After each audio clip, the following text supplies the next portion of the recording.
we mentioned earlier, we're just listing these with the saucers that go with them, but we have got some spare additional teacups that we're putting on sale individually.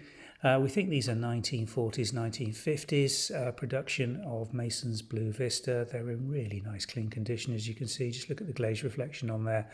Nice and clean. Handles are very beautifully moulded and decorated. Got this quadrooned rim around the top aspect, and then the inner wall pattern decoration with the vine leaves, and just typical Vista. Lovely condition and nicely marked. The measurements for these are on the website. We're listing these as the tall bowl teacups as opposed to the round or open bowl flatter version of this that Masons made. Same diameter across the base on those, so they can be used on both saucers.